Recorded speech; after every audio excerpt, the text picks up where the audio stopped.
Assalamualaikum warahmatullahi wabarakatuh. Innal hamdalillah nahmaduhu wa nasta'inuhu wa nastaghfiruh wa na'udzu billahi min shururi anfusina wa min sayyiati a'malina. May yahdihillahu fala mudilla lahu wa may yudlil fala hadiya lahu. Asyhadu an la ilaha illallah wa asyhadu anna Muhammadan 'abduhu wa rasuluhu la nabiyya ba'da. Allahumma salli wa sallim ala Muhammadin wa ala alihi wa sahbihi ajma'in. Wa qala Allah ta'ala fil Qur'anil Karim, a'udzu billahi minasy syaithanir rajim. Ya ayyuhalladzina amanu taqullaha haqqa tuqatih wa la tamutunna illa wa antum muslimun. Amma ba'd. Fa inna sadaqal hadits kitabullah wa khairul hadi hadi Muhammadin sallallahu alaihi wasallam wa syarrul umuri muhdatsatuha wa kullu muhdatsatin bid'ah wa kullu dalalah wa kullu finnar. Alhamdulillah, kita bersyukur di pagi hari ini menjelang siang suasana redup. Kita diberikan iman, kembali saya katakan, kita diberikan iman, orang lain murtad. Kita diberikan tauhid, orang lain musyrik. Diberikan sehat, orang lain sakit. Diberikan kita sempat, orang lain sempit. Menghabiskan mengejar dunia yang pasti kita tinggalkan. Uang kita kumpulkan pasti dipisahkan dengan kita. Betul ya Bu? Berapa banyak orang beralasan suami ibu ketika dibawa ngaji, ma ada lembur di kantor. Hari Ahad pertemuan dengan teman kantor. Malam Ahad dipanggil pimpinan kantor. Malam Senin berkumpul dengan teman kantor. Begitu meninggal, jenazahnya kenapa dibawa ke masjid? Harusnya dibawa ke kantor. Betul? Indonesia hari ini. Yang kedua, anak ibu coba sikapi berapa kali buka WA sehari, berapa kali buka Quran sehari. Ibu lihat di Kashmir, ada 3 negara pertumbuhan penghafal Al-Quran tertinggi di dunia. Pertama Palestina, kedua Kashmir, ketiga di Bosnia. Justru 3 daerah, 3 kota ini dalam kepungan, dalam serangan, hidup mereka tidak pernah nyaman. Palestina, Kashmir, dan Bosnia. Penghafal Al-Quran malah tumbuh di sana. Ternyata umat Islam itu dibom dulu baru kembali ke Quran. Dikepung dulu baru sadar. Susah dulu baru insyaf. Komunis bangkit baru bersatu. Syiah datang baru kompak. Ini saya lihat, saya perhatikan, saya analisa ya, karena saya dari ilmu politik. Situasi umat Islam di 63 negara di dunia dari 204 anggota PBB. Ketika dikepung, dianiaya, digempur, baru kembali ke Quran. Lihat Turki. 90% Perdana Menteri tidak berhijab istrinya. 90% militernya susah kita temukan di masjid. 90 tahun Turki nyaris Islam tidak dihormati para pejabat negaranya. Sekarang subhanallah, pertumbuhan Turki terbaik di Eropa. Umat Islamnya gegap gempita kembali kepada Al-Quran. Sementara kita Indonesia, Bapak lihat, mohon maaf, Pak Karno membuka dulu poros Peking Jakarta. Sekarang kita sedang bersahabat akrab dengan Tiongkok atau China. Kemarin pernyataan Menteri Agama kita menyambut baik kerjasama di bidang pendidikan dan pesantren dengan Menteri Pendidikan Iran dari Teheran. Mau kemana negeri ini? Ibu tahu Indonesia sekarang pertumbuhan gereja tertinggi di dunia, 380% per tahun. Pertumbuhan Nasoro termasuk paling tinggi di dunia. Kita merdeka 99%, sekarang tinggal 84-85%. Sekularisasi berkembang pesat. Berapa banyak tekanan terhadap Ahok, tapi umat Islam yang membela Ahok masih bertahan di angka 39-45% Jakarta hari ini. Kenapa sampai terjadi seperti ini? Tahun ini musim panen besar bagi kelompok sekuler. Sekuler mulai jujur menampakkan wajahnya tahun 2001. 2001 sampai sekarang berapa tahun? 15 tahun. Tidak perlu butuh waktu panjang. Pola pikir umat Islam sebahagian sudah disekularisasi. Miles mereka muncul di internet sejak 2001. Udah jujur mereka mengaku JIL, jaringan Islam liberal atau jaringan iblis lokal. Nah, sahabatku sekalian, kenapa saya konsen di sini? Karena saya melihat Islam itu dari semua sisi, pendekatan politik, ekonomi, hukum, psikologi, antropologi. Umat Islam dihancurkan dan digusur, dirusak dan diacak, diadu domba dan dipecah belah. Anak-anak muslim sekarang lebih banyak ke kafe daripada ke masjid. Lebih betah di futsal daripada di pengajian. Lebih hafal nyanyian daripada Al-Quran. SMS masuk langsung dibaca. Al-Quran diturunkan 1400 tahun yang lalu belum tentu dibaca.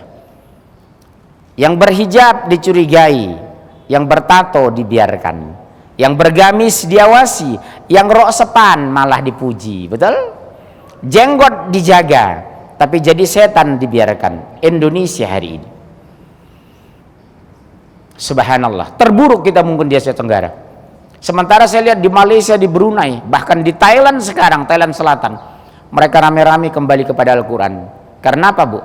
Siapa yang mengikuti petunjuk Al-Quran, fala khaufun alaihim walahum yahzanun. Barang siapa yang mengikuti petunjuk, tidak ada kekhawatiran bagi mereka, dan mereka tidak bersedih hati. Orang beriman itu miskin tidak pernah stres, kaya tidak pernah hura-hura. Karena miskin belum tentu hina, kaya belum tentu mulia. Yang mulia siapa? Ittaqullah, orang-orang yang bertakwa. Kalau kita bertakwa bisa menjadi kaya. Kalau orang kaya belum tentu bertakwa. Target kita negara maju atau negara berkah? Berkah kita bisa maju, tapi maju belum tentu berkah. Lihat Amerika, Inggris, Prancis, Jerman. Negaranya betul secara ekonomi mereka negara maju, meskipun ekonomi mereka terseok-seok. Pertumbuhan Eropa Barat sekarang 4,8%, sementara Turki 7,2%, Indonesia 5,02%. Subhanallah. Begitu Erdogan merapat ke Islam, masyarakatnya mendekati Al-Quran, militernya rajin sholat jamaah di masjid, pertumbuhan ekonomi tertinggi di Eropa 7,2%. Mengagumkan. Ibu silakan sekarang ke Turki itu. Menangis kita melihat, subhanallah, bukan seperti Turki 10-15 tahun yang lalu. Per kapita mereka tahun 2003 cuma 3.500 per tahun dolar Amerika. Sekarang sudah di atas 10.000. Mengagumkan. Ironisnya kita, pertumbuhan ekonomi kita terseok-seok, Syiah berkembang, komunis terjadi pembiaran, anak muslim diawasi. Subhanallah. Kenapa sampai terjadi ini? Kita lihat 2001. Antum mewakili generasi muda. Pertumbuhan haji luar biasa, tapi yang jahat juga luar biasa. Berapa banyak orang rajin zakat, tapi ekonomi kita belum teratasi. Rajin sedekah tapi masih serakah. Rajin haji, maaf, tapi masih korupsi. Suka membaca Al-Quran tapi masih menjelekkan mertua. Dek, dari mana nak? Dengan siapa sih ini? Dengan ayah. Yang mana ayahnya? Ayah kandung ini ya? Baik, dari mana tinggalnya? Bangka. Jalan Bangka, bukan dari Bangka Belitung. Saya kira sepupu Ahok, bukan ya? Kan dari Bangka beliau. Kelas berapa nak? Sholat subuh tadi. Habis sholat baca Quran. Tadi habis sholat baca Quran nak.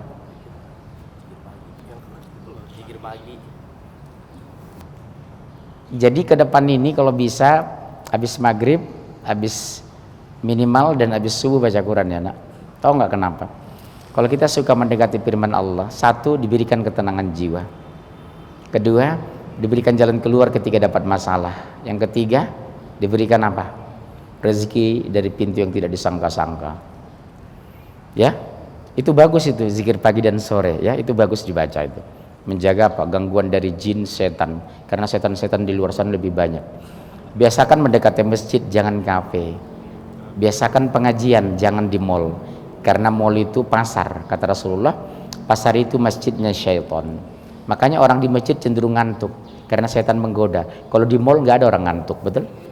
6 lantai mall itu, Bu. Ibu tawaf 6 lantai 4 jam, nyaris tidak ngantuk. Kenapa? Karena ibu tamunya setan. Akhirnya ibu kesetanan, sesama setan nggak mungkin mengganggu. Betul, Bu. Coba lihat ibu di Grand Indonesia, di Plaza Indonesia, di Anggrek Mall. Hari Ahad weekend 50.000 sampai 75.000 tanpa undangan itu, Bu. Begitu buka masuk penuh. Restoran-restoran orang kafir dipenuhi orang muslim. Makanya mereka merajalela. Kenapa? Kita yang membesarkan ekonomi mereka. Makanya sering saya katakan, saya tidak pernah makan ke sana. Makan saya nasi Padang, simpang raya sederhana. Yang punya orang Padang, dia Islam, zakat, infak, sedekah. Ibu jangan takut kegemukan. Tahu kiatnya. Makanya nasi Padang itu ada timun dan daun singkong. Timun dan daun singkong menetralisir kolesterol dalam tubuh. Makanan saya nasi Padang, Pak. Lihat wajah saya, masih fresh kayak Aliando, betul? Subhanallah. Dari mana kita dirusak mereka? Ini duluan, di brainwash, wuzul fikri. Anak diakrabkan dengan mana?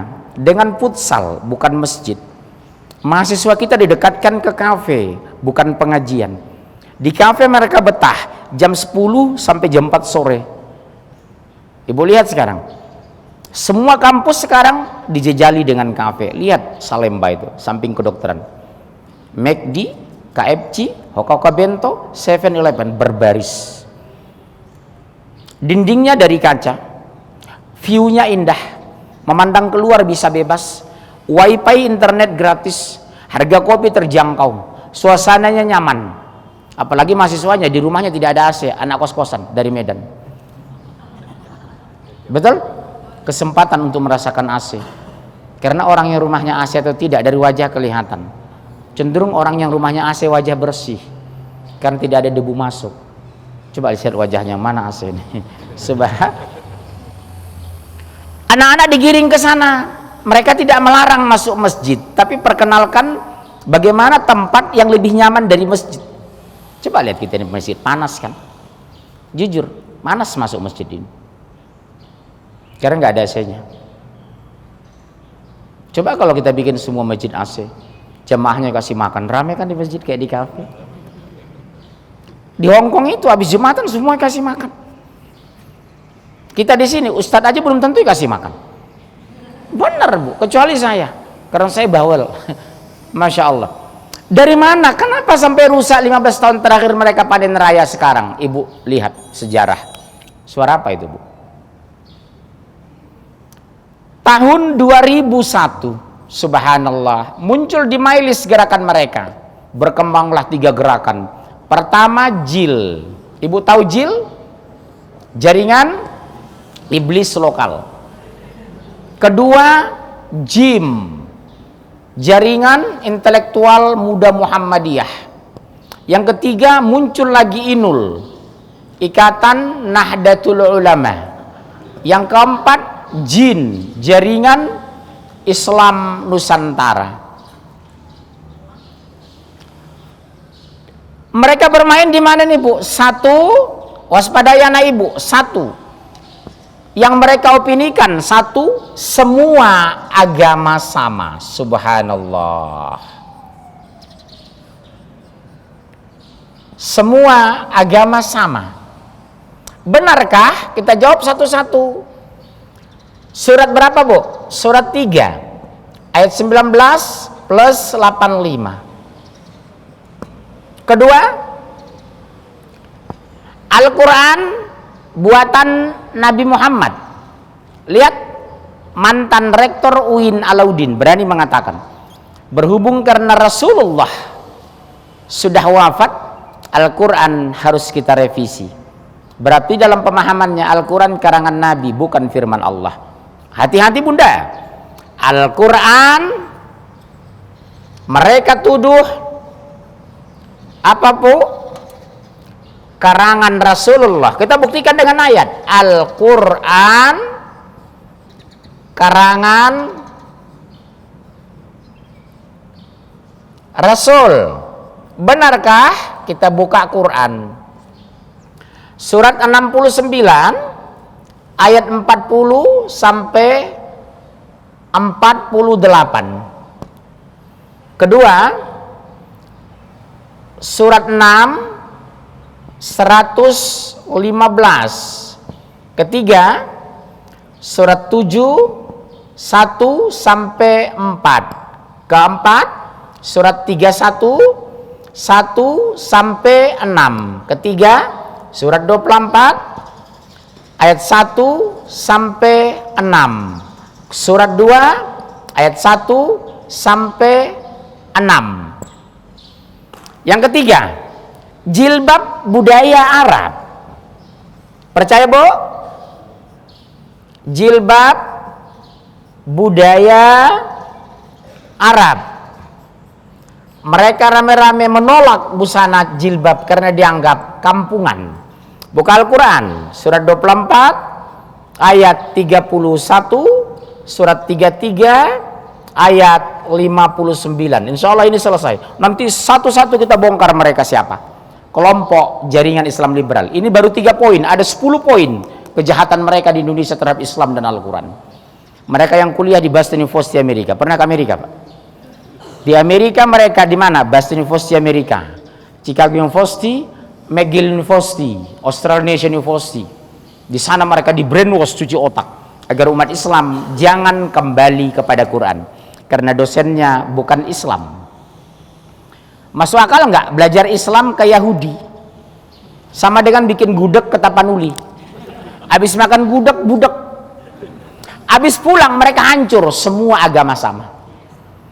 Hari ini sudah panen raya mereka bulan ini. Bahasa mereka apa? Bahasa anak-anak ibu apa? Kenapa sih mak memilih pemimpin membawa-bawa Al-Quran? Ini kan urusan negara bukan agama. Mereka munculkan 3 teori penghancuran. Spilis. Apa itu, Bu? 1. Sekularisasi. Subhanallah. Yang kedua apa? Pluralisasi. Yang ketiga apa? Liberalisasi.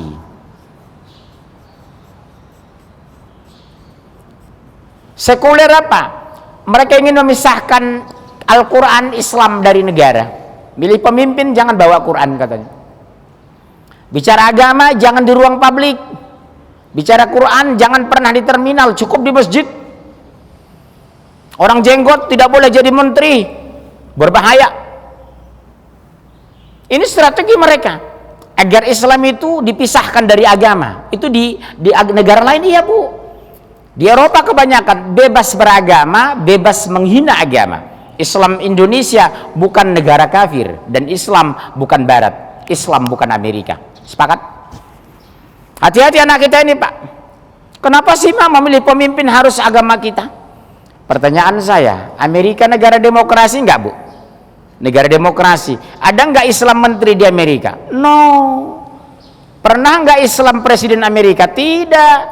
Sesekuler-sekuler Eropa, Inggris, Prancis, Jerman, Belanda. Tidak mungkin Islam jadi menteri dan perdana menteri. Sesekuler-sekuler Inggris tidak ada menterinya yang agama Islam. Cuma wali kota London. Betul sekarang kan? Tapi tidak menghina agama lain. Beda dengan Ahok.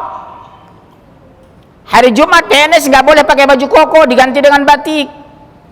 Anak-anak mengaji pagi dihapuskan. Guru-guru sekolah unggul seiman dengan dia.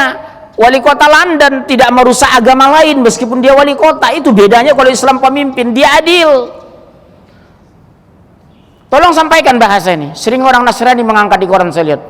Lihat Inggris toleransinya luar biasa. Wali kotanya justru Muslim di London. Saya bilang, orang Muslim yang menjadi wali kota di negara Kristen adil terhadap semua agama. Tidak merusak agama lain meskipun dia berkuasa. Tapi lihat Indonesia. Kalau dia megang jabatan ke bawah seiman dengan dia, menyingkirkan orang-orang Islam di kantor. Ini jujur, Pak. Luar biasa kan? Waspadai kalau agama lain jadi menteri di Indonesia, seiman dengan dia, disusun pejabat ke bawah.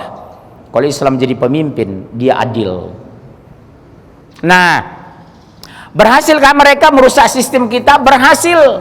Jauhkan pejabat negara dari Al-Quran. Maaf pun, saya jujur ya, saya mengisi di kementerian sekarang di BUMN. Kalau saya absen, nyaris menteri tidak pernah ketemu. Bukan nyaris, tidak pernah ketemu lagi dengan saya.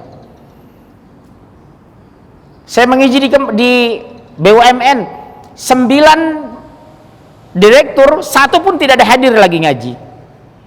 Tapi begitu Natal bersama, rame-rame rombongan. Ini Bu, udah berhasil mereka. Dianggap mengaji itu nggak penting. Dianggap sholat jamaah itu bukan penting. Hati-hati anak. Dari sekarang coba tanam. Target mau jadi apa? Menteri, presiden, jadi apa maunya? Harus punya cita-cita dari kecil. Bapak SMP kelas 2 sudah punya cita-cita. 1, menjadi pembicara, narasumber di banyak tempat. Bapak dari kecil nggak mau jadi pejabat memang. Karena Pak lihat pejabat itu sibuk. Kedua, sholatnya terlambat. Yang ketiga, baca Al-Quran nggak sempat. Yang kelima, banyak pertemuan dengan orang, bukan berzikir. Saya pikir-pikir, wah, nggak menguntungkan saya. Saya dulu BUMN, saya keluar. Bapak dulu pendidikan militer. Kalau diteruskan mungkin sekarang brigjen. Subhanallah. Alhamdulillah cita-cita berhasil. Narasumber mulai Aceh sampai Irian Jaya. Diundang ke luar negeri. Enak dia. Pulangnya kasih uang. Kayak sini kan pulang nanti kasih besek 2. Subhanallah. Kalau nggak lupa ya. Benar, nah enak. Pikiran kita tenang. Tidak takut dikejar KPK. Cuma diawasin intel gitu aja. Salah ngomong teroris kan itu ya. Subhanallah. Enak Bu. Yang kedua apa? Sampai jam berapa ini kita? Nggak usah lama-lama ya, sampai selesai aja. Yang kedua, pluralisasi. Mereka menuduh Islam tidak menghargai agama lain. Oh, saya jawab. Satu-satunya negara di muka bumi ini, Indonesia, Islam terbesar di dunia, justru pertumbuhan agama lain paling berkembang di seluruh negara dunia. Saya ulang ya Bunda. Lihat di Jawa Barat, sudah selesai pusat Katolik terbesar di Asia, namanya Lembah Karmel di Cianjur. Ya? Kenapa Pak? Kemarin? Oh iya, kena. Saya nggak tahu itu. Gempanya kapan? Saya sudah masuk ke sana, pusat Katolik terbesar di Asia. Mereka sudah bangun di sana perumahan pastur segala macam, 240 hektar. Saya punya data di rumah dan saya sudah menyusup ke sana. Mau bilang apa? Di Palembang, provinsi Islam terbesar, mereka dirikan SAP, Sekolah Alkitab Palembang. Sementara Ibu punya Islamic Center nggak modern di Jerman, Inggris, Prancis? Nggak bisa.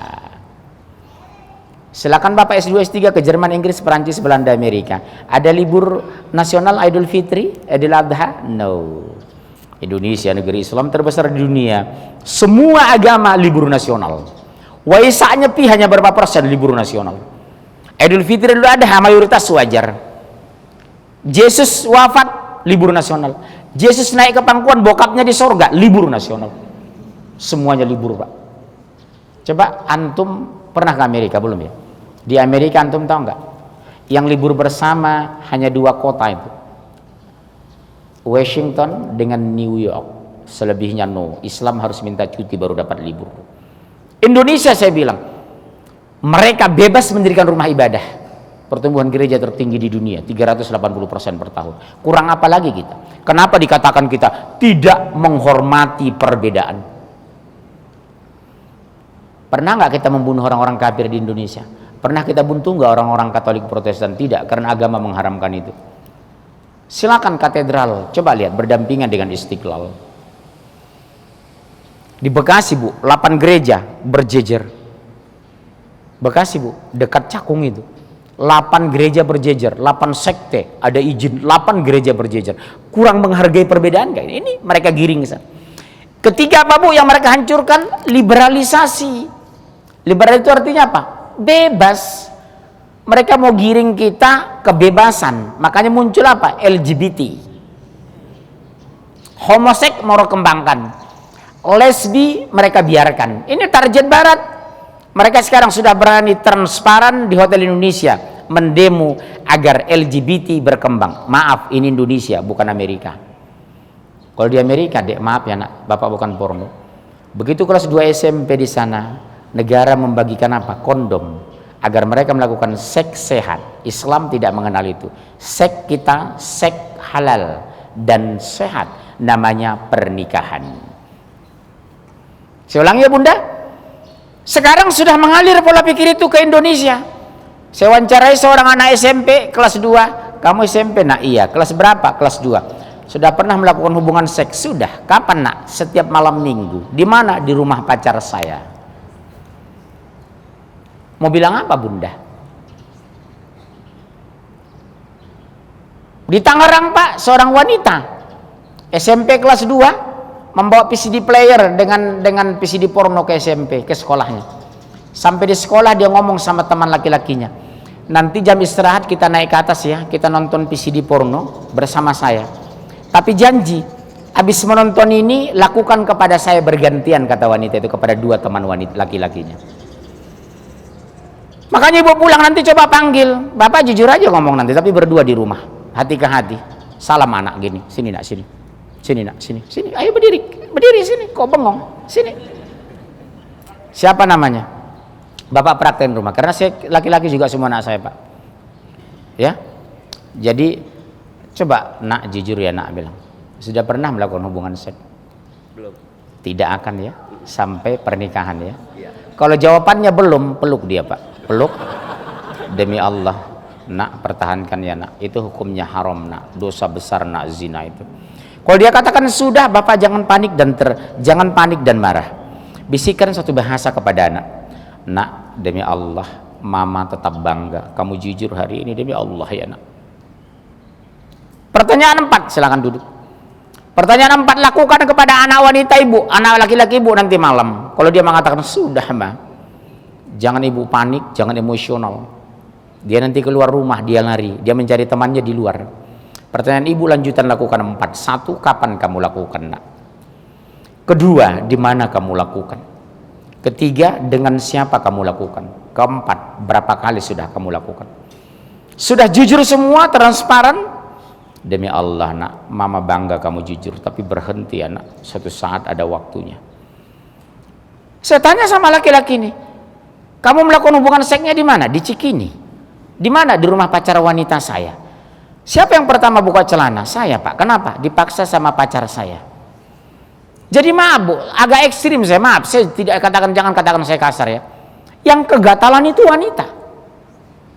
Hampir semua kasus yang saya dapatkan yang merayu laki-laki untuk melakukan hubungan itu justru wanita aja. Akibat apa bu? Maaf, menonton film porno yang hitungan detik bisa diakses di WA, di internet sekarang, betul?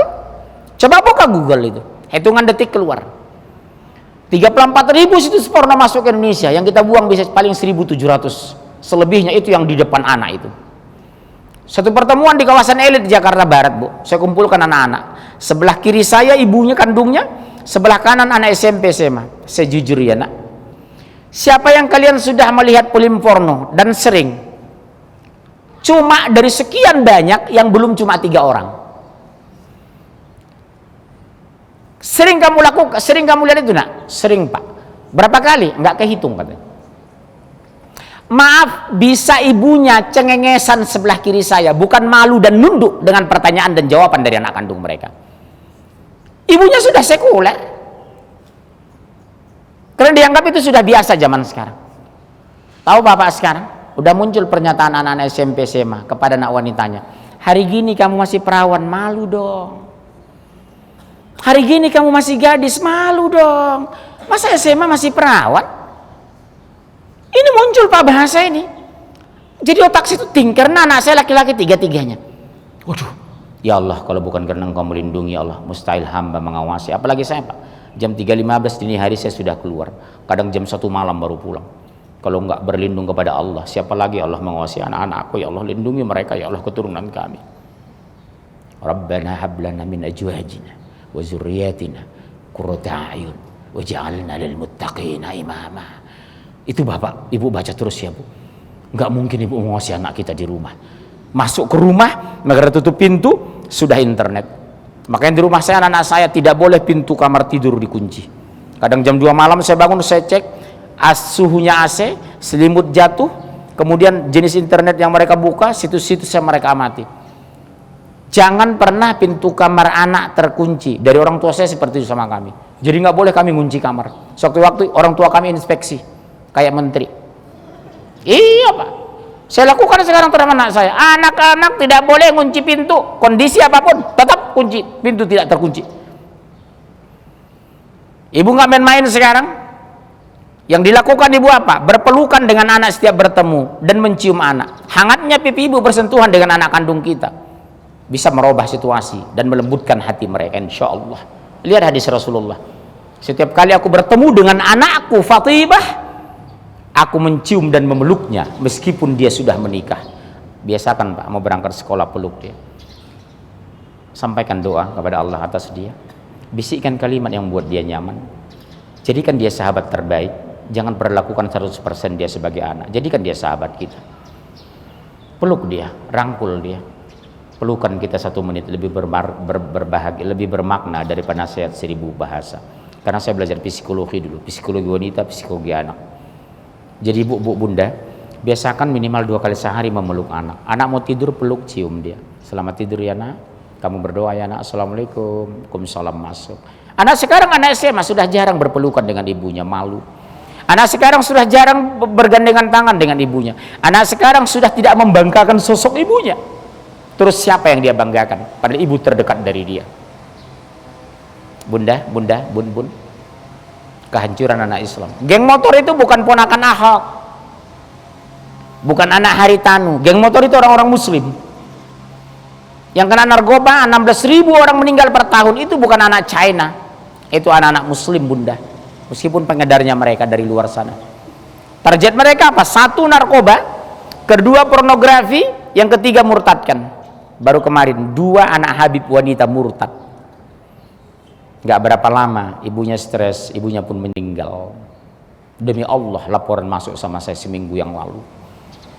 Sepupu saya Pak, anak Habib, kami keturunan Arab katanya. 2 perempuan itu murtad, ibunya gak kuat, akhirnya ibunya pun meninggal Pak. Subhanallah. Jadi target mereka menghancurkan anak Islam. 1, tebar narkoba. 2, biarkan pornografi. Yang 3, murtadkan, di brainwash, cuci otak anak-anak muslim di Indonesia. Ibu lihat sekarang kafe-kafe, siapa yang memenuhi itu? Ibu lihat korban narkoba 16.000 per tahun meninggal dunia. Di mana ibunya hari itu? Makanya Bu, setiap malam tanya sama anak, ajak ke kamar, meskipun anak ibu sudah dewasa. Nak, kamu tadi kuliah berapa SKS nak? 3 SKS mah. Jam berapa pulang dari kampus? Jam 10. Setelah dari kampus kamu pulang ke rumah atau kemana? Enggak mak, kenapa? Ke kafe. Nak, coba perhatikan matanya Bu, tatap matanya. Kalau udah mata sudah sayu dan apa namanya nih, pundak sudah mulai naik, indikasi narkoba.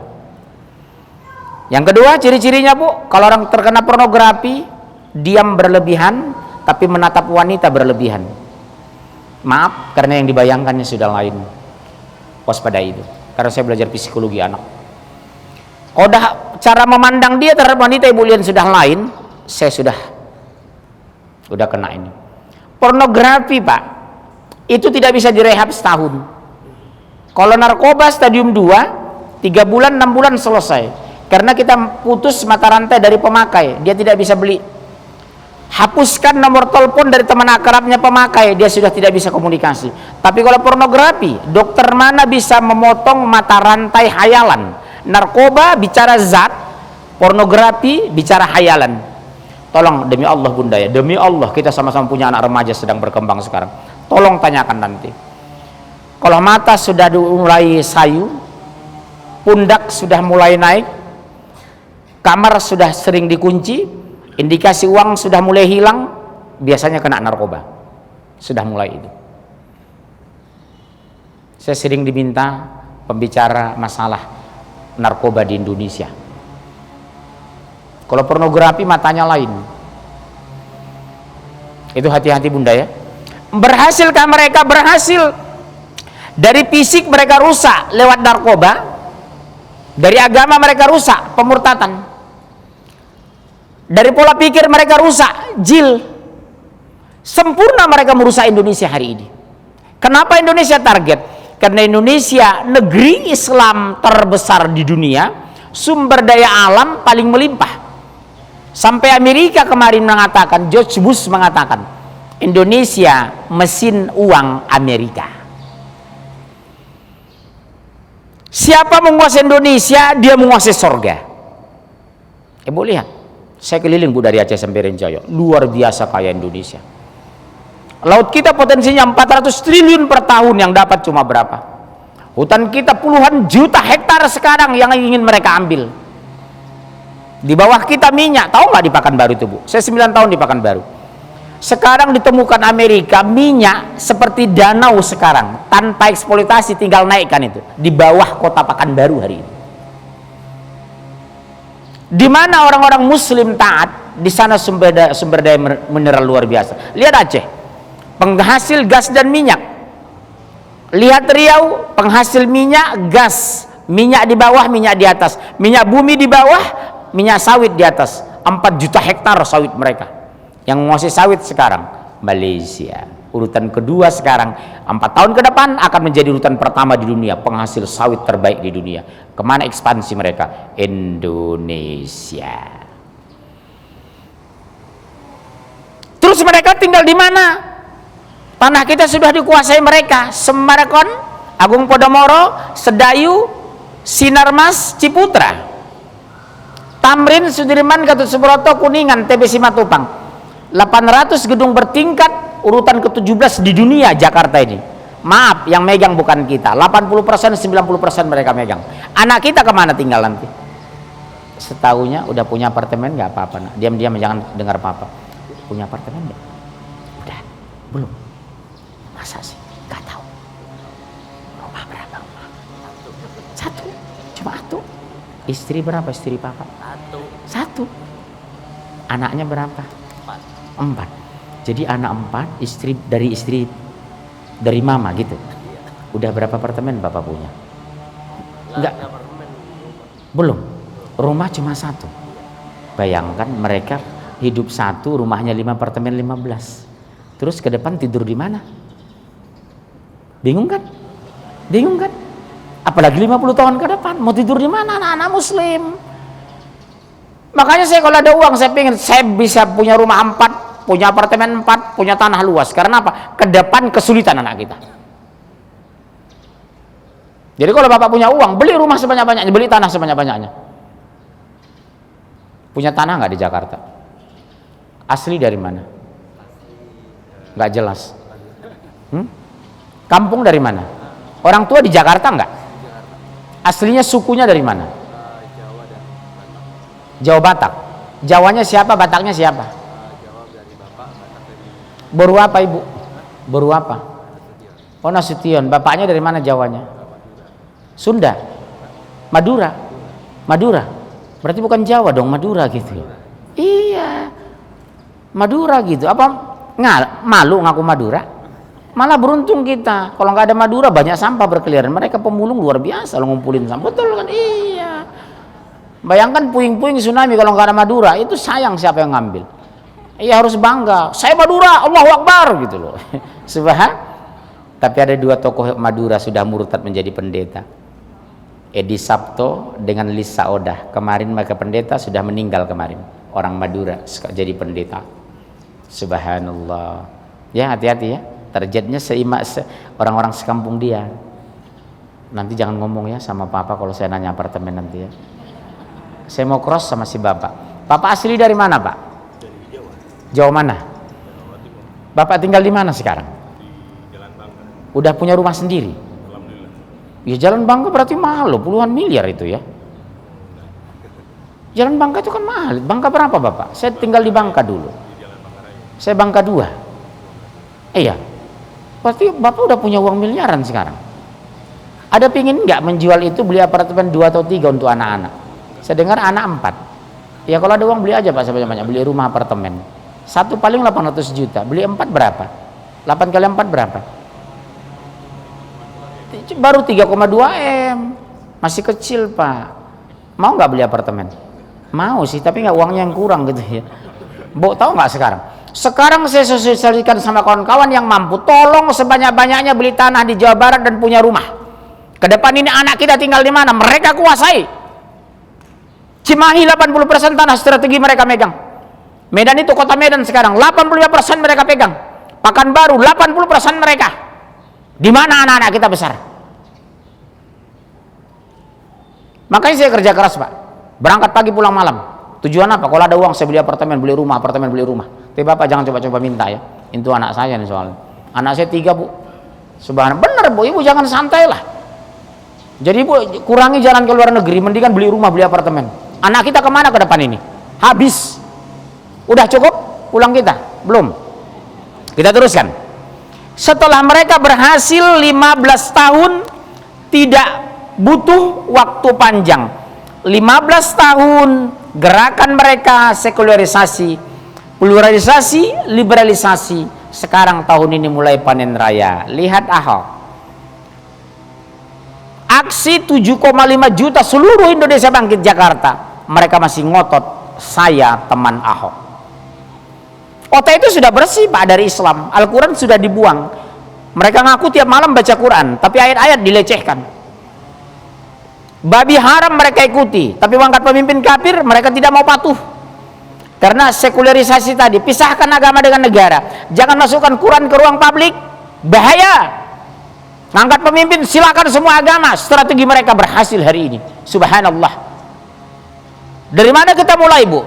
Mereka mengatakan semua agama sama. Benarkah semua agama sama? Rujukan kita Islam. Buka Al-Quran. Tolong kursinya ambilkan nak kemari. Bapak agak pegal karena sampai malam ini. Tolong ya nak. Saya duduk aja di sini ya. Bunda, silakan. Siapa yang mau baca? Tolong ibu doktrin ini kepada anak. Semua agama sama. Benarkah menurut Al-Quran?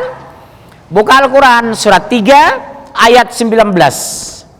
Langsung baca. Ini libur malah rame ya. Setahu saya nggak ada. Kalau tempat lain sepi. Semua ke Eropa.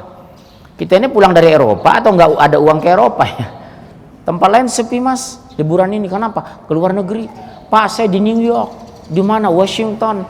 Di mana? Sydney. Minimal di Tegal gitu loh. Ya, buka Bu, Bunda. Siapa yang mau baca, Bun? Ya, silakan, Bun. Bunda asli dari mana, Bun? Lahir di Jakarta. Asli Bapak Ibu dari? Papa almarhum dari Manado. Oh. Sulawesi, maaf tapi alhamdulillah. Oh iya, Ibu? Ibu Sunda. Sunda. Iya. Oh, Masun berarti Bu ya, Manado Sunda. Silakan Bun, langsung terjemahan 3:19 supaya kita dengar. Sesungguhnya agama di sisi Allah ialah Islam. Oh, innad dina indallahil Islam. Agama yang benar di sisi Allah yang diridhoi. Innad dina indallahil Islam. Hanya Islam. Maaf, di luar itu kafir. Sepakat?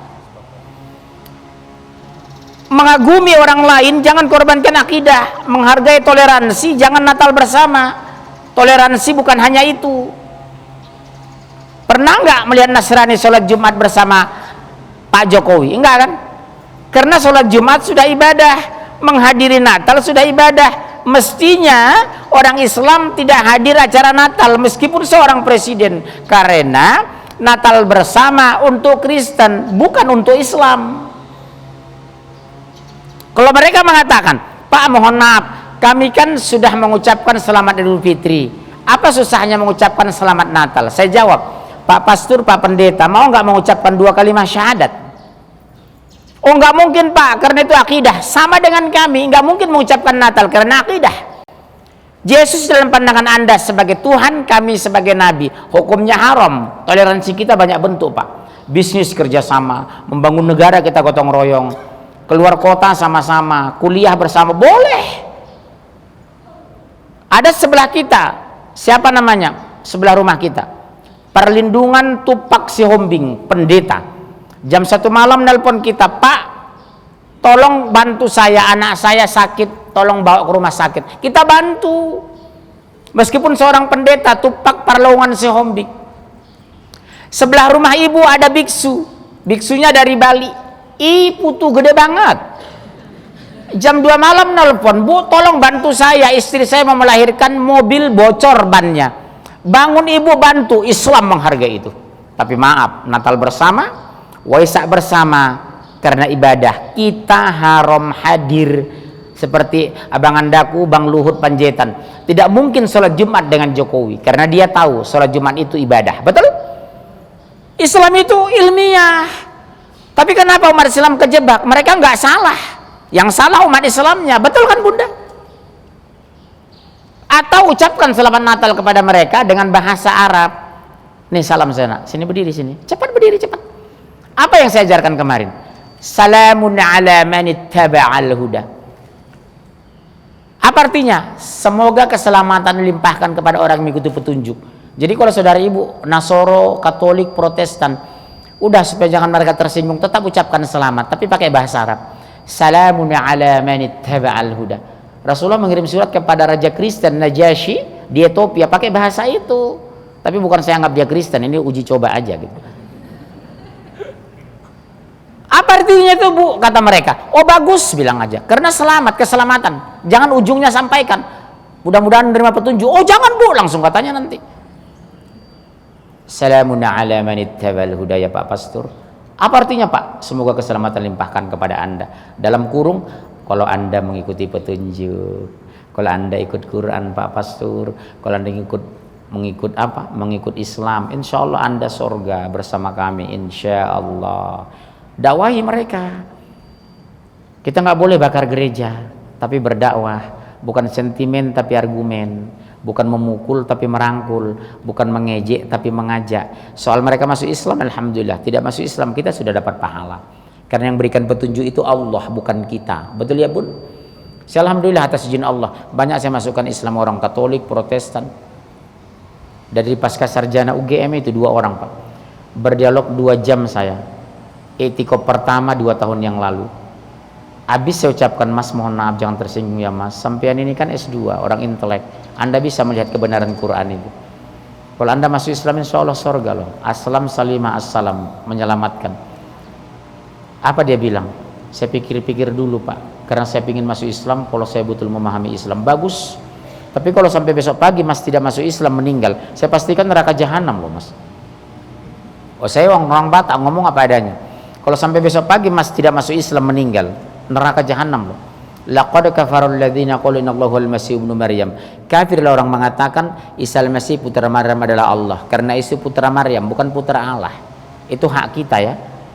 Orang mereka meyakini Tuhan silakan, tapi internal kita katakan Isa putra Maryam, bukan putra Allah dan bukan Allah. Apa tahu yang terjadi Bu? Tengah satu malam saya masih di Semanggi pulang itu. Tengah satu malam bulan Ramadan, malam 21, malam itikaf. Jam 3.15 beliau telepon saya, Pak tolong islamkan. Besok Bapak di mana ngisi pengajian? Waktu itu saya ngisi di Grand Indonesia. Pak saya mau masuk Islam. Hitungan 2 jam Pak, Allah berikan hidayah, dia pun masuk Islam. Subhanallah. Jadi kesimpulannya apa Bu dari sini? Kebenaran itu wajib disampaikan, tapi jangan merusak agama lain, jangan menghina agama lain. Karena konsep Islam jelas, lakum dinukum waliyadin.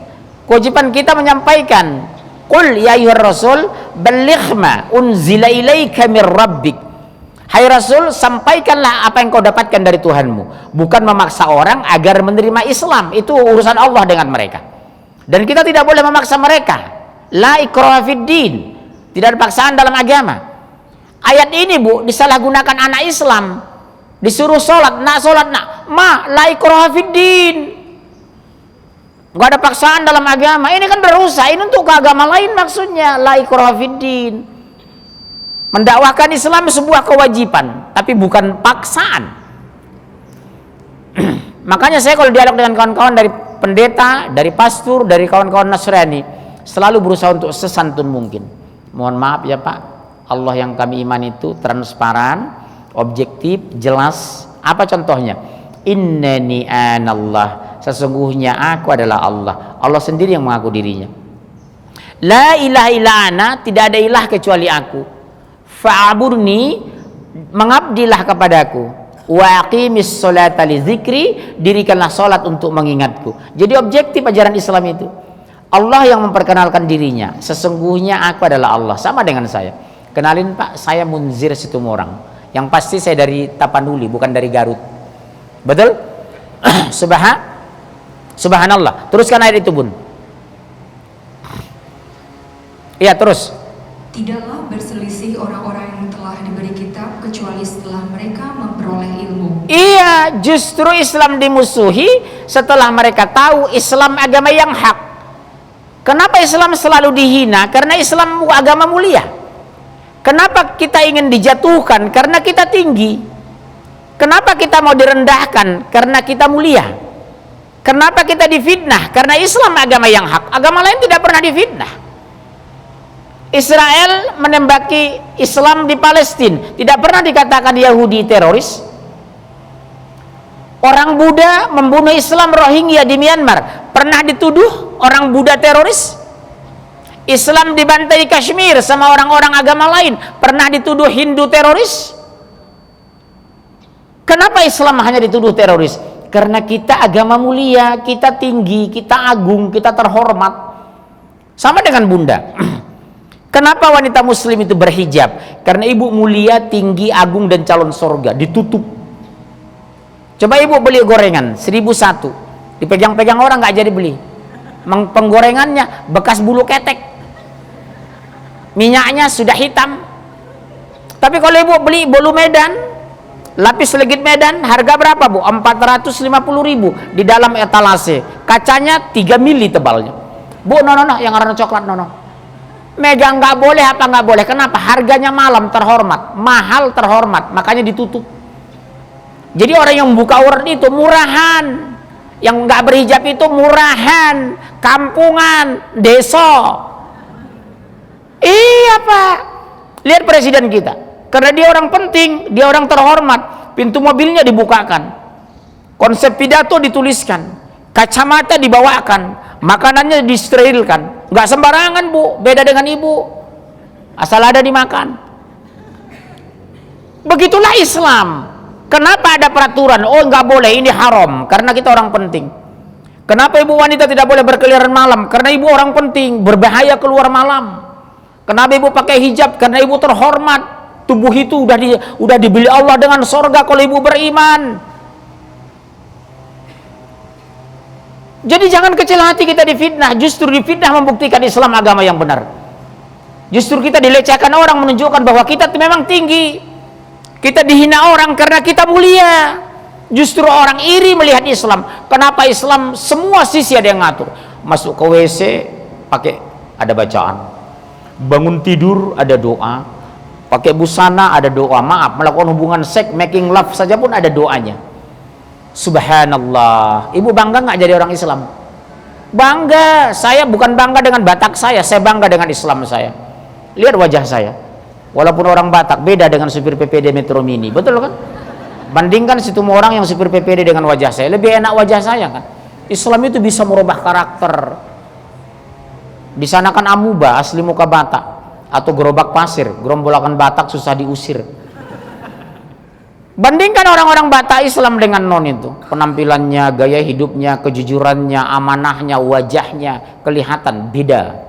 Lihat orang Muslim di Irian sana, wajah boleh hitam tapi cahaya tetap muncul. Kenapa? 5 kali sehari semalam mereka berwudu.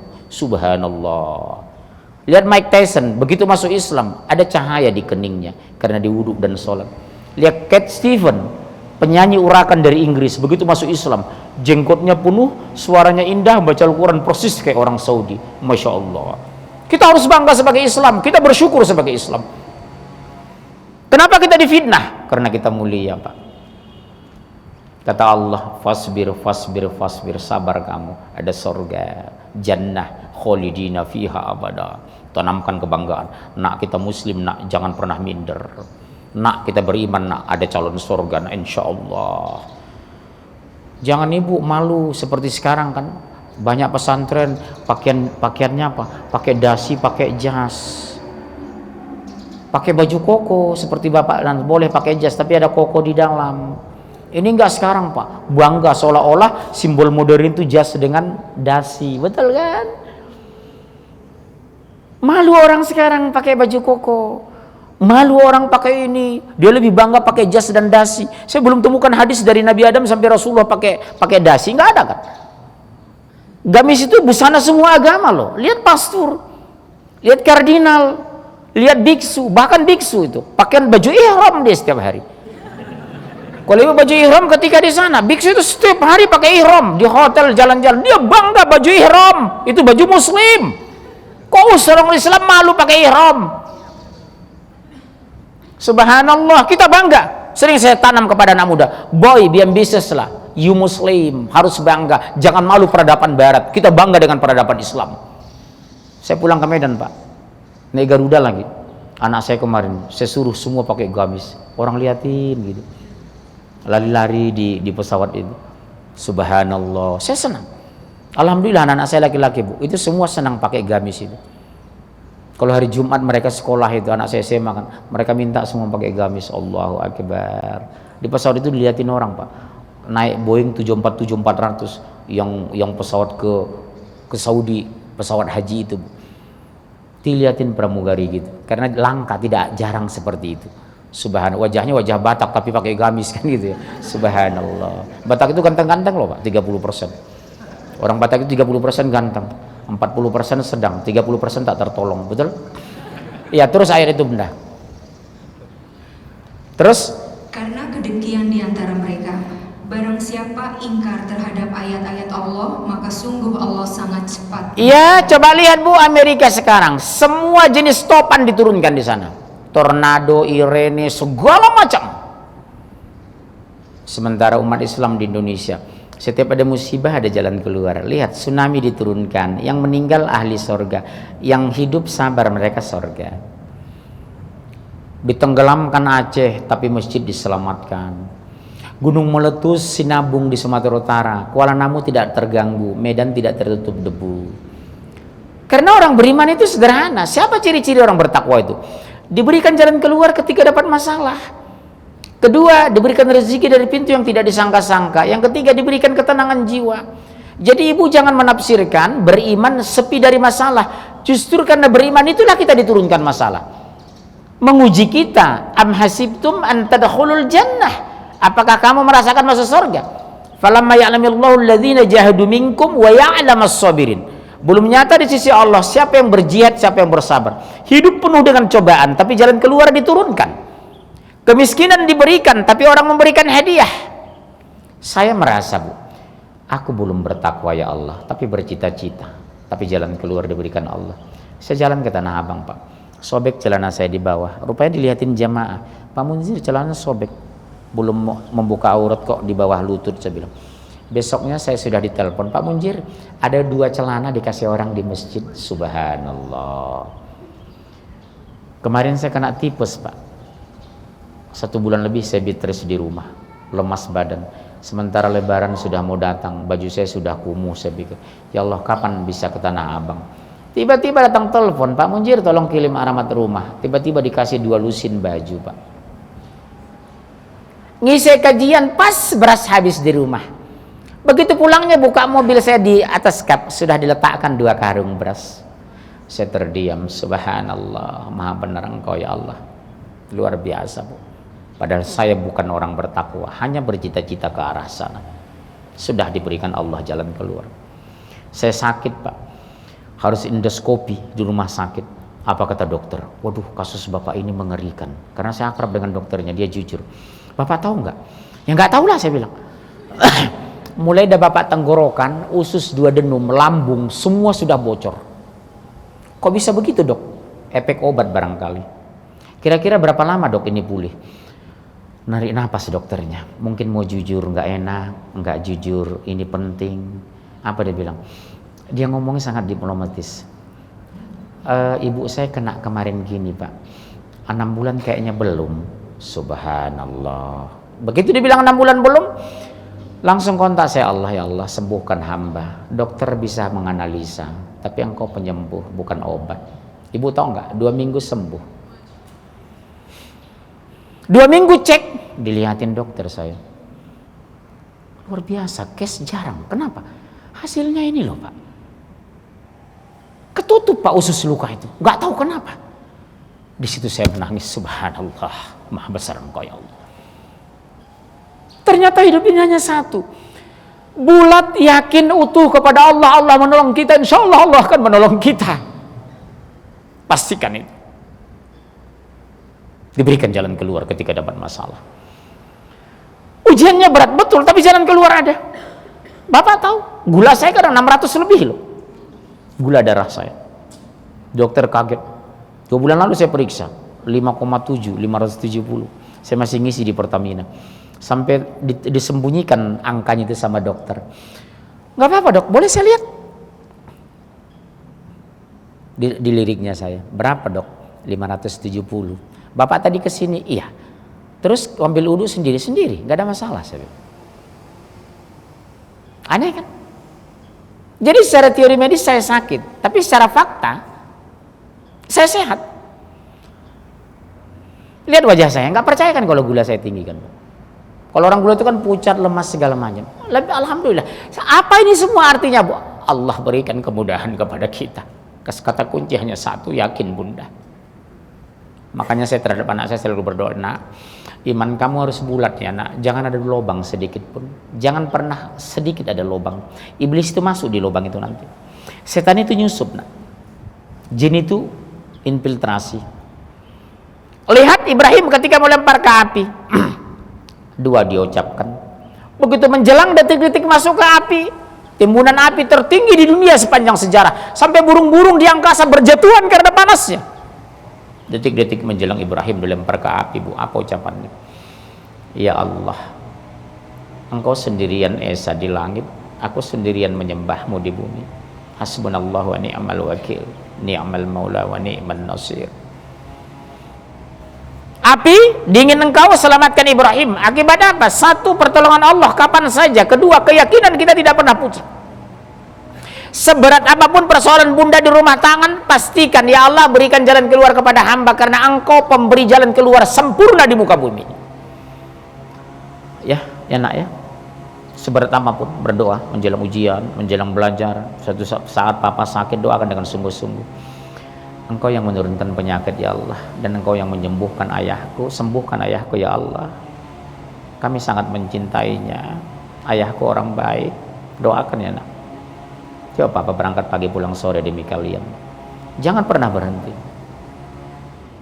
Tanamkan kepada anak-anak, jangan pernah kita saling mendoakan ya nak. Kita tidak tahu doa dari mulut siapa dikabulkan Allah. Lihat Imam Malik Pak, mau berangkat berlayar. Guru kata muridnya, iya, boleh nggak aku ikut bersamamu? Apa jawab Imam Malik? Boleh, tapi kalau aku bersin tolong doakan ya. Begitu pentingnya doa sesama muslim itu. Betapa doa bersin saja pun sekelas Imam Malik masih mengharapkan dari jamaahnya. Orang ikut guru boleh, tapi kalau aku bersin tolong doakan ya. Allahu Akbar, subhanallah. Jangan pernah sepelekan doa. Doa itu senjatanya orang beriman. Rasulullah juga begitu. Ketika menjelang detik-detik kalah satu pertempuran, apa ucapan Rasulullah, Bu? Ya Allah, jika Engkau kalahkan kami dalam pertempuran ini, tidak ada lagi yang menyembahmu di muka bumi ini, kata Rasulullah. Subhanallah. Bentuk apa, Bu? Kepasrahan, bulatnya iman mereka terhadap Allah. Jadi kalau umat Islam, anak-anak kita seperti ini sudah begitu yakin Allah Maha Kaya, Allah Maha Melihat, Allah Maha Penolong, dia tidak akan pernah takut miskin karena aku yakin Allah Maha Kaya. Dia tidak pernah takut sendiri karena dia yakin Allah melindungi. Dia tidak takut dizolimi karena Allah Maha Kuasa. Tanamkan akidah seperti ini kepada demi Allah, anak yang melindungi kita Allah. Persetan kata orang di medsos, Rusia mau menyerang, Tiongkok mau intervensi, Australia mau mengambil negara kita. Kalau Allah akan menolong, insya Allah nak, pertolongan Allah itu luar biasa. Syaratnya kita beriman kepadanya nak. Ya nak ya. Salat tepat waktu, rajin membaca Al-Quran, berdoa sungguh-sungguh, zikir khusyuk. Lihat itu, 91 tahun Turki Pak, nyaris orang tidak kenal Quran. 90 tahun Perdana Menteri Turki tidak ada mengenal hijab. 90 tahun militernya tidak sholat jamaah di masjid. Begitu perubahan 3 tahun terakhir, subhanallah, Turki menjadi kebanggaan saya dan negara Islam di dunia. 7,2% pertumbuhan ekonominya. 400 triliun dana riset yang disiapkan negara, 300.000 calon saintis akan menggiring menjadi negara berkah dan maju. Indonesia kita bisa, tapi maaf sekarang lagi di titik nadir. Komunis sudah masuk, Syiah sudah berkeliaran, sekuler difasilitasi, pelacuran di mana-mana, akhlak dihancurkan, narkoba disebar, pornografi dibiarkan. Masa kehancuran sepertinya kita ini, Bu. Demi Allah. Makanya Ibu kalau bisa harusnya hari libur begini, bawalah anak tadi ngaji. Ini penting mereka dengar ini, Bu. Anak SMP, SMA, kuliah. Sering saya katakan, Ibu selalu nyaman saya lihat mendengar Al-Quran saya sampaikan oleh Ustadz. Tapi Ibu, kenapa dibiarkan anak tidak dibawa pengajian? Ini kan libur hari ini. Saya berharap sebenarnya kemarin kan saya bilang, tolong anak Ibu yang SMP, SMA, kuliah dibawa ya. Saya mau doktrin akidah nanti mengatakan hari ini. Alhamdulillah Bapak ini bawa anak seperti ini, bagus Pak. Kalau kita insya Allah mungkin bertahan Islam sampai meninggal insya Allah. Bagaimana dengan mereka ini? Subhanallah, luar biasa loh Bunda. Mungkin kekhawatiran saya tidak sama dengan kekhawatiran Bunda, karena saya orang lapangan. Setiap hari ada laporan murtad anak Islam di Indonesia. Pak, kemarin ponakan saya murtad, kemarin anak saya murtad, ini murtad, segala murtad. Itu semua orang berpendidikan, Bu, bukan orang kampung. Subhanallah. Akibat apa? Lemahnya akidah kita. Tidak mengenal Allah, membaca Al-Quran tapi keluar dari mulut bukan dari hati. Makanya Umar bin Khattab mengatakan, letakkan iman di hatimu, letakkan dunia di tanganmu. Subhanallah. Ayat kedua, surat 3 ayat 85 Bunda. 385. Langsung Bun? Ya langsung Bunda. Udah ketemu?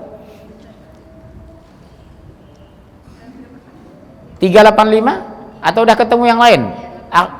Antum sudah? Bapak baca. Coba. Sini Pak, kasihan. Ibu gantian aja, kasihan Ibu. Ibu mikirin makan, mikirin baca Quran, kasihan. Bapak yang baca. Surat 385, tolong ayat ini didoktrin agar anak itu ada memori. Apapun kata orang di Jerman S2, ketika S3 di Australia, S3 di Swedia, I'm sorry, Mr. Factor, Mr. Pendeta, I'm Muslim. Jesus not God. Ada memori. Oh iya, umur SMP kelas 2, ayahku pernah bawa pengajian, ustadznya Batak Situmorang mengatakan, barang siapa yang mencari selain Islam, dia tidak diterima, tertolak neraka jahanam. Begitu S2 nanti di Jerman, ada misi agama lain kepada beliau. I'm sorry, I'm Muslim, I'm from Indonesia. Udah punya sikap. Kenapa punya sikap? Tauhidnya sudah kental, akidahnya sudah benar, Al-Quran jadi memori. SMP aku dulu dibawa ayahku. Tahu nggak Ibu? Bahasa ini saya ulang dari mana? Ketika saya ngaji dulu di perguruan Muhammadiyah di Sumatera Utara. Doktrin Ustadz-Ustadz Muhammadiyah tegas ini. Jadi saya subuh itu dibawa ke masjid sampai jam 6 pagi mendengar kajian. Subhanallah. Doktrin itu masuk saya SMP nih Bu, doktrin-doktrin seperti ini. Apapun kata orang, maaf ya saya Muslim, saya Batak tapi saya Muslim. Ketemu dengan supir taksi, saya ngaku saya Batak Pak. Lain warna apa? Margasi Hombing. Maaf ya, saya Muslim. Dilihatnya dari kaca sopian itu. Dak sumanamu bereng halak Batak bah katanya. Ngerti nggak aslinya? Ngerti tuh. Apa dia bilang? Saya kan duduk di belakang kalau taksi. Yang namanya bos kan di belakang. Dilihat dari gini. Saya Batak lah, saya Situmorang. Tapi maaf, saya Muslim. Langsung dilihatnya gini. Dak sumanamu bereng halak Batak bah. Apa Bapak tahu artinya? Nggak pantas wajah kamu kayak orang Batak, mungkin terlalu ganteng kurang Batak barangkali. Wallahu a'lam. Karena biasanya mereka kan penyok-penyok kalau mereka itu kan, persegi. Orang Batak itu khasnya di sini Pak, sering petak ya, kayak Boeing 747 petak-petak gitu. Ya terus Pak. Saya bukan menghina ya, cuma melecehkan ya terus. Terus. Barang siapa mencari agama selain agama Islam, maka sekali-sekali tidaklah akan diterima. Oh, ini doktrin ini bagus. Tadi ayat 19, inna dina indallahil Islam. Sesungguhnya agama dari Allah hanya Islam. Ini barang siapa mencari agama di luar Islam tidak akan diterima, tertolak, neraka, finnar. Catat ya nak. Apapun kata mereka, tidak. I am Muslim. Rabb saya Allah, kitab saya Al-Quran, kiblat saya Mekah. Uswatun saya Rasulullah. Betul ya? Terus Pak. Hilang lagi daripadanya dan dia di akhirat termasuk orang-orang. Oh, rugi. Kenapa katakan rugi, Pak? Neraka. Dalilnya mana? Surah 5 72 73. Laqad kafara alladziina qalu innallaha wal masih ibnu Maryam. Kalau murtad nyebrang ke agama sana, finnar, aku mengharamkan neraka, kata Allah. Kok masih rame-rame murtad? Karena agamanya lemah. Tauhidnya tidak ada, akidahnya di bawah standar, pengaruhnya luar biasa, teman akrabnya orang kafir. Makanya la tattakhizu yahuda wan nasara auliya. Diharamkan kita menjadikan orang kafir sebagai sahabat, sebagai wali, sebagai pemimpin, sebagai saksi. Saya ulangi ya Bunda. Diharamkan kita menjadikan orang kafir sebagai sahabat, sebagai wali, sebagai saksi, sebagai pemimpin. Haram. La tattakhizu. La itu lam tauhid sampai kiamat, haram. Bisa? Bisa. Insyaallah harus punya kekuatan. Bu, coba di set. Ini masjid besar kok ini. Mau nggak Ibu men-set? Saya ngisi kajian untuk anak Ibu SMP, SMA, kuliah sekali sebulan aja. Mau nggak Ibu? Saya khawatir Bu ke depan ini. Korban-korban sudah banyak yang jatuh. Dari Aceh, Padang, Sunda, Betawi, Arab. 5 suku ini diincar dengan laki-laki mereka. Batak, Ambon, Flores, Chinese, Manado. Kalau bisa Bu, tolong kumpulkan ya. Nanti Bu-ibu posisi di belakang, wajib hadir suami istri, anak-anak di depan. Jadi mau 60 juga muat, mau 200 juga muat kita. Bapak dan suami saya kondisikan di belakang, anak di depan. Kita brainwash dulu. Liberalisasi pola pikir. Kita bersihkan dulu otak yang liberal itu, baru kita masukkan Islam. Nanti akan terjadi perdebatan nanti Pak. Pernah saya lakukan acara ini Bu. Ada yang berdebat. Apa dia bilang? Oh Bapak ini berbahaya ini. Iya. Langsung angkat tangan dia. Sampai mau bertanya, saya katanya. Pernyataan Bapak itu berbahaya, anti toleransi, memicu konflik internal. Kayak pejabat sudah ngomongnya. Benar Bu. Akibat apa? Di otak mereka dibangun sudah semua agama sama. Jadi harus kita batalkan dengan ayat. Hadir menteri ketika itu, sampai menteri berdiri di peluknya saya, karena saya sudah terpancing. Dituduh saya, Bapak anti ini, memicu konflik internal. Oh, saya marahi habis. Sang menteri berdiri di peluk saya. Sabar Pak, sabar Pak. Saya bukan marah sebenarnya, tapi emosi. Apa bedanya ya? Subhanallah, ini kejadian Bu di Jakarta. Bahaya Bapak ini. Kira-kira bahaya nggak saya? Bicara Quran kok bahaya gitu loh. Yang bahaya itu apa? Narkoba. Yang bahaya itu murtad. Ini Ustadz bicara Quran bilang bahaya. Sakit Rasulullah mau pada rabalia iku ambo dituduh bahaya si kolei. Itu bahasa Padangnya begitu. Ada orang Padang di sini. Bapak orang Padang bukan? Bapak dari mana aslinya? Malang ya? Saya pikir Bapak tadi Dr. Yose Rizal, bukan ya? Mirip kan? Saya dulu sering ketemu dengan beliau, pertemuan gitu. Bapak tahu acara ini dari mana ada pengajian di sini? Tahu dari mana? Dari istri. Yang mana istri Bapak? Subhanallah, begitu, Masya Allah. Kalau Bapak asli Malang, istri Manado apa tadi? Manado apa? Masun ya, Manado Sunda ya. Bapak anak di mana Pak? Ada udah remaja? Nggak dibawa tadi Pak? Harusnya dibawa. Ibu baru pertama kan dengar ceramah saya ya. Ibu insafnya sudah lama nggak ini? Udah lama tahu di sini ada pengajian. Ya bagus Bu. Makanya kemarin saya anjurkan, tolong anak-anak dibawa. Lain kali coba Ibu set ya. Ibu libatkan anak SMP, SMA, kuliah di depan mereka nanti. Kita siapkan makan rame-rame. Karena anak-anak itu akan terpancing kalau ada makanan. Nanti beli nasi. Benar-benar Bu. Saya di komplek menteri saya lakukan itu. Pengajian keluarga sakinah. Suami, istri, anak, mantu, ponakan dan calon mantu datang saya bilang. Supaya kita satu visi memandang Quran. Yang khawatir, maaf ya Pak, jangan marah bawa Bapak di sini ya. Berapa banyak wanita curhat kepada saya, jamaah saya. Dia sudah ngajinya bagus, Senin Kemisnya dijalani, agamanya sudah lurus, memahami Islam sudah bagus. Ternyata suami kejawen dari Jogja. Begitu anak lahir, maaf, apa kata mertuanya? Kok setiap anak lahir menyembelih kambing segala? Akikah maksudnya? Karena apa? Mertuanya maaf, kejawen dari Jogja, istrinya Sunda taat. Akhirnya dia telepon saya, Pak, saya nggak kuat lagi, anak saya 3. Setiap minta akikah selalu dituduh saya yang mengada-ngada. Dek, tolong geser kipas angin lah, saya nggak kuat kipas angin, tolong nak. Ya, daripada ngaji pahalanya situ, dapat pahala lagi kipas sana. Geser sana ya nak. Termasuk besar ini SMP ya. Kelas berapa Pak?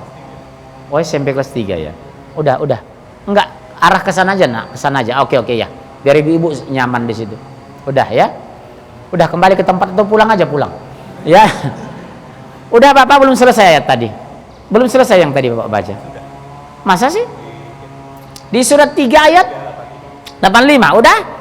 Kesimpulan dari 2 ayat ini adalah Allah menandaskan tuntas bahwa di luar Islam kafir pasti neraka jahanam. Pastikan dulu ya Bun. Pastikan ya. Di luar ini nak, demi Allah, lebih bagus kamu miskin sampai mati tapi beriman daripada kaya kamu murtad. Demi Allah neraka kamu nak. Lebih ikhlas papa lihat kamu miskin tapi beriman daripada kaya murtad. Jauh lebih bagus beriman tapi kaya raya. Karena ada hadisnya. Rasulullah mengatakan, beruntunglah orang yang bertakwa lagi kaya raya. Keberadaannya tidak diketahui orang, ketidakhadirannya tidak dicari orang.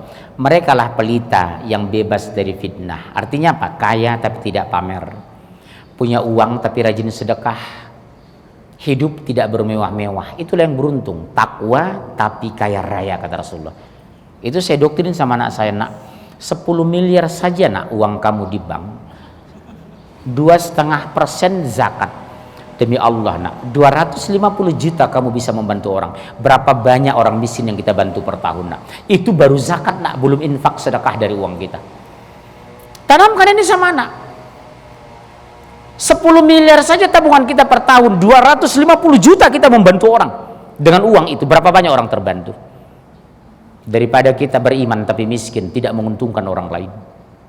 Kalau kita kaya Pak, subhanallah, sahabat saya Pak, di mana masjid tidak ada yang tidak kenal sama dia, di mana ustadz sakit dia datangi, di mana keluarga yang meninggal dia datangi. Datang tidak sekedar datang, sekian. Saya termasuk orang dibantu dulu. 6 bulan saya Bu terkapar kena gula, tidak bergerak di rumah. Dikit-dikit ditelepon, Ustadz tolong nomor rekening. Jangan, enggak, Ustadz kan enggak melakukan apa-apa. Anak istri makan dari mana? Subhanallah. Anaknya masih muda Pak, baru 29 tahun. Setiap bertemu dilempar uang, karena nggak saya mau, gak usah, cuk, dipaksa diterima. Subhanallah. Jadi kita kader mereka, nak, kalau kamu kaya raya jangan hura-hura ya nak. Manfaatkan itu untuk menggalang surga. Kenapa? Di sekeliling kita masih banyak orang tidak mampu nak. Ada orang putus sekolah. Makanya maaf ya Bun, jangan tersinggung. Kalau Bunda sudah umroh 4 kali, berhentilah. Rasulullah umroh cuma 4 kali, haji sekali loh. Lebih bagus bantu yang tidak mampu. Iya. Kalau Bunda punya uang, umroh sudah 4 kali, mendingan kasih sama saya kirim uang itu kepada ustadz-ustadz di pedalaman yang kerja keras yang belum umroh. Mereka hidup dari desa ke desa menyampaikan Islam. Itu lebih layak umroh daripada ibu berangkat umroh yang kelima dan seterusnya. Saya kecewa dengan umat Islam sebagian Pak. Dia bangga 17 kali umroh, tapi saudara yang miskin dia tidak bantu. Orang mualaf dia tidak tolong. Anak yatim terlunta-lunta. Di mana nurani kita Bunda? Betul, demi Allah. Saya sarankan berhentilah. Berapa banyak ustadz Bu di pedalaman sana, kader-kader saya Pak. Dari gunung ke gunung naik motor tua, Honda Cup 70 Pak. Umur sudah 70 tahun lebih. Saya datangi mereka pedalaman. Setiap pagi Bapak lakukan iya. Kalau saya ada minyak, bensin, saya berangkat. Nanti kadang dorong motor karena tidak ada uang lagi. Saya pergoki orang mualaf di pedalaman Pak. Sampai 25 tahun tidak khitan karena tidak punya uang. Subhanallah Bunda. Sementara kita di Jakarta rame-rame umroh 2 kali setahun. Maaf kalau saya agak ekstrim. Di mana nurani kita hari ini?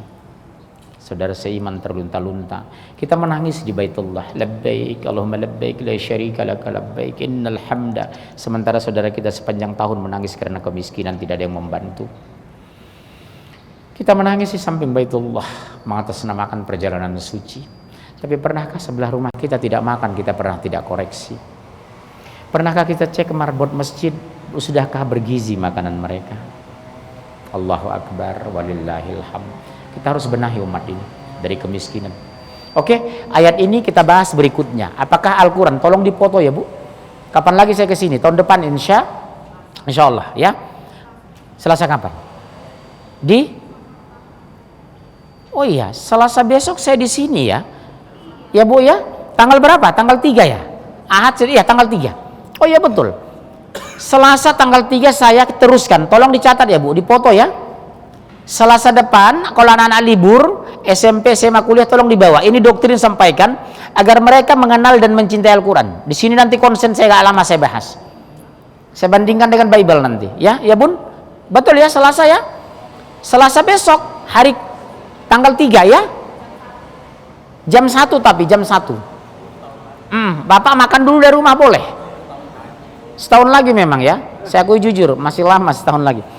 Tanggal 3 kita teruskan kajian ini. Sekarang saya buka session tanya jawab 5 menit karena saya harus mengisi di Kementerian Perhubungan. Silakan Pak, ada pertanyaan. Silakan Bun, ada pertanyaan? Tolong panitia, siapa mau nanya? Ya silakan Bapak, nama status Pak. Ya Bun, Pak, Selasa tolong bawa anak SMP SMA kuliah. Kita doktrin Al-Quran insya Allah. Jam 1 tapi jam 1 siang. Insyaallah. Assalamualaikum warahmatullahi wabarakatuh. Waalaikumsalam warahmatullahi. Begini Ustaz, saya ingin tanya kalau kita umat Islam sudah berusaha keras Iya. memilih pemimpin Muslim, Iya. tapi seandainya yang terpilih itu Non. kafir, apa yang harus kita lakukan? Subhanallah. Terima kasih. Bu, pertanyaan ini bagus. Tapi kalau bisa jangan saya jawab lah Pak. Nanti aja kalau terpilih benar baru saya jawab. Karena itu baru prediksi. Sebab nanti saya takut dikatakan adu domba ya. Jadi saya pikir begini aja Pak. Kita berdoa, berharap, melakukan, mudah-mudahan Jakarta dan Indonesia seluruhnya dipimpin orang Muslim yang taat. Kalau seandainya Allah takdirkan harus mereka juga yang menguasai Jakarta, kita bahas setelah mereka jadi pemimpin sajalah. Karena ini kan baru prediksi Pak. Tapi kita harus berpositif thinking, Indonesia dan Jakarta. Mudah-mudahan Allah turunkan pemimpin yang Islami, insya Allah. Jadi begini Pak, karena saya orang politik, ilmu politik soalnya Pak. Jadi saya mencium, ini masuk ke putaran kedua nanti ini, 2 putaran. Kalau sudah putaran kedua, seandainya Mr. Ahok, ya pakai kol-kolah lagi Ahok ini, masuk ke putaran kedua, saya tidak berharap. Seandainya memang harus masuk, berarti ada pilihan kita Muslim satu lagi. Yang saya berat itu ketika yang masuk itu dua-duanya Muslim, Anies dengan Agus, umat Islam terpecah. Tetap memang Muslim terpilih, tapi bisa terpilih yang tidak diinginkan ulama. Betul? Ibu tahu maksud saya ke arah mana kan? Itu yang saya takutkan. Tapi minimal Islam dululah. Seburuk-buruk orang Islam lebih baik jadi pemimpin. Sama dengan beliau. Ini contoh Pak, paling gampang dipahami. Si bapak ini sakit, maaf, mudah-mudahan jangan. Sakit keras, anak beliau 4. Bu, tolong serius ya. Ini kasih contoh saja. Anak beliau 4, satu pun tidak ada mengurus beliau ketika sakit. Tiba-tiba 10 hari koma. Yang mengurus semua tetangga, teman jamaah masjid. Anak lepas tangan masa bodoh. Tiba-tiba beliau meninggal, Allah takdirkan 10 hari koma. Warisannya jatuh kepada tetangga yang mengurus atau kepada anaknya? Tetap anak. Sama dengan Islam. Seburuk-buruk dia Islam, lebih tetap kita harus mendahulukan yang Islam daripada orang kafir. Teorinya seperti itu Pak. Yang ngurus bapak waktu sakit siapa? Tetangga kan? Baik nggak tetangga? Baik. Anak meninggalkan dia. Bapak meninggal siapa dapat warisan? Tetangga atau beliau? Tetap anak. Itulah logikanya. Analogi bahasanya seperti itu. Oke. Ini banyak pertanyaan ini ya. Subhanallah. Cepat. Ini keterlaluan ibu-ibu ini ya. Sekali-sekali diselipin uang, kenapa? Ini pertanyaan melulu. Masya Allah teganya ya. Siapa yang bisa membaca? Saya nggak bawa kacamata. Berdiri di sini, ajudan saya. Satu-satu berdiri. Jangan pegang Quran, tinggalkan Quran. Baca satu-satu yang kencang. Duduk juga boleh. Nah, pakai mic, baca. Biar saya jawab satu-satu. Ini banyak soalnya nih, Masya Allah. Assalamualaikum Ustaz. Waalaikumsalam. Karakter anak seperti kedua orang tuanya. Apakah karakter anak itu keturunan dari orang tua? Kalau bukan keturunan, berarti karakter itu bisa dirubahkah? Nah, bagus. Adakah karakter anak turun dari orang tua? Mayoritas iya, basic karakter dari orang tua. Cuma jawabannya, lingkungan berpotensi merubah karakter. Contoh saya, paling gampang kok. Enak ya. Saya tinggal di lingkungan setan. Kawan saya SMP sudah ngisap ganja. Kawan saya SMA, maaf ya bunda, saya jujur saja, masa lalu saya ceritakan. Kawan SMA saya, kawan SMP sudah ngisap ganja. Di Medan itu ganja gampang masuk dari Aceh. Kawan SMA saya, kalau SMA, Sabtu itu sudah bawa kondom ke sekolah. Malamnya sudah praktek. Tahu ibu kan Medan, Setanik City, kota syaitan. Tapi atas izin Allah, jangankan ganja, merokok pun saya tidak. Jangankan berzina, sampai sarjana saya tidak pernah pacaran. Sampai orang menuduh saya waktu itu gay, karena saya bertahan tidak pacaran. Jangan-jangan kamu gay homosek.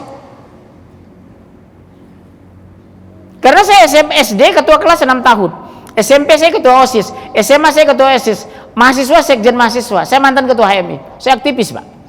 Nggak sempat saya mikirin pacaran. Kedua, ayah saya setiap mengasih uang, tahu bahasanya apa bu? Nak, manfaatkan uang ini untuk hal penting dan mendesak. Di mata saya pacaran bukan mendesak, tugas saya belajar karena saya kerja keras. Oh menuduh saya, oh jangan-jangan dia homosek, kenapa? Masa sih di kampus tidak punya cewek? Oh gitu. Masa sih teman SMA kemah orang semua cari-cari wanita sementara saya diam di kemah tidur saya. Sampai saya difitnah dulu, homosek gay karena saya tidak punya pacar. Ternyata saya nikah punya anak laki-laki, 3 orang lagi, gagah lagi, subhanallah. Bahkan mau nambah saya kalau ada yang mau, masya Allah. Kira-kira begitu. Jadi lingkungan bisa dirubah. Karakter building itu bisa dilakukan, pembangunan karakter. Lewat apa? Siapa temannya?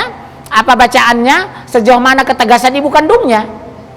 Ibu saya orangnya tegas bu, nggak main-main. Sekali kejahatan habis. Sekali terlambat sholat habis dicambuk. Kayak zaman Arab rumah saya dulu.